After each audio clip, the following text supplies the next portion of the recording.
सृष्टि की शुरुआत में अंधेरा था, घुप अंधेरा, और अंधेरा अंधेरे से ढका हुआ था। फिर एक ध्वनि के साथ प्रकाश का प्रादुर्भाव हुआ।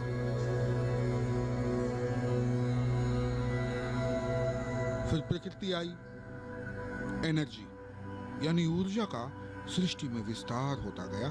फिर स्वस्थ क्षमता, स्वस्थ मन और स्वस्थ चेतना के साथ पुरुषार्थ का विकास हुआ।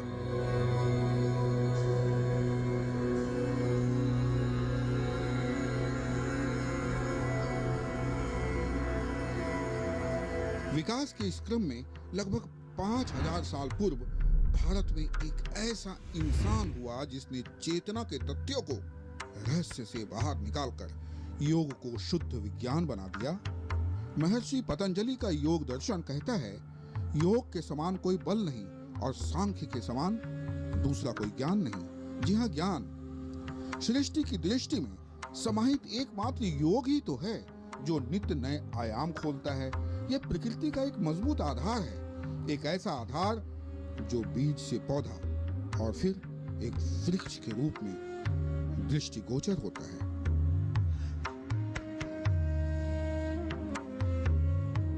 यह जुड़ता भी है और जोड़ता भी है। यम और नियम पर खड़ा योग की न कोई जाति होती और न ही कोई समुदाय। कहना चाहिए कि जोड़ और समाधि से बना योग एक ऐसा राजपथ है जो विज्ञान को पूर्ण चिकित्सा पद्धति से जोड़ता है। इसलिए मानना ही होगा कि योग मनुष्य के अंदर की विकृतियों का निरोध है। गौरतलब है कि हमारे ही शरीर पर हमारा ध्यान तब जाता है जब हम किसी रोग के शिकार हो जाते हैं, चाहे बात वजन के बढ़ने की हो, मोटापा की हो, हृदय रोग और तनाव या फिर निराशा या अवसाद की हो।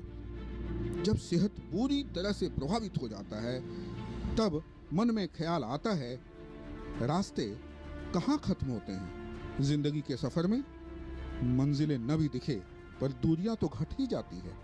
तभी तो आज पूरी दुनिया एक साथ योग की शक्ति का अनुभव कर रही है।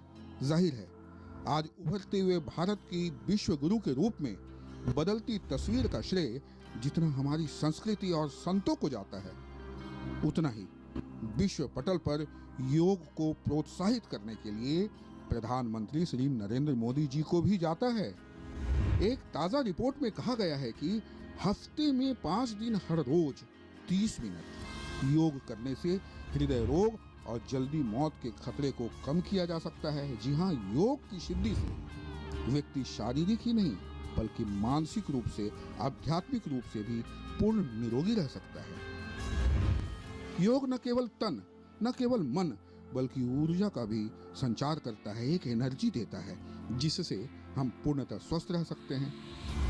यह न केवल शरीर को लचीला बनाता है बल्कि श्वसन क्रियाओं में सहायता करने के साथ त्वचा को सुंदर और बैठने खड़े होने का अनुशासन भी सिखाता है। योग के प्रयास से न केवल रोग प्रतिरोधक क्षमता मजबूत होती है बल्कि पाचन प्रक्रिया भी ठीक रहती है। और यदि बात महिलाओं की करें तो महिलाओं को किशोरावस्था से लेकर मोनोपॉज तक की अवस्था तक गुजरना पड़ता है।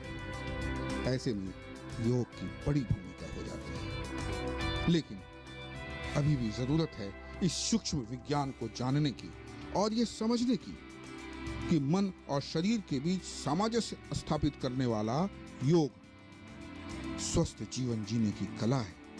यकीनन योग कोई सजा नहीं, मजा है। तो आइए अंतर्राष्ट्रीय योग दिवस पर हम सब संकल्प लें कि स्वास्थ्य हमारा अच्छा रहे, सारा कुछ रहे अच्छा और रोग ग्रसित एक भी न हो अब भारत का एक भी बच्चा।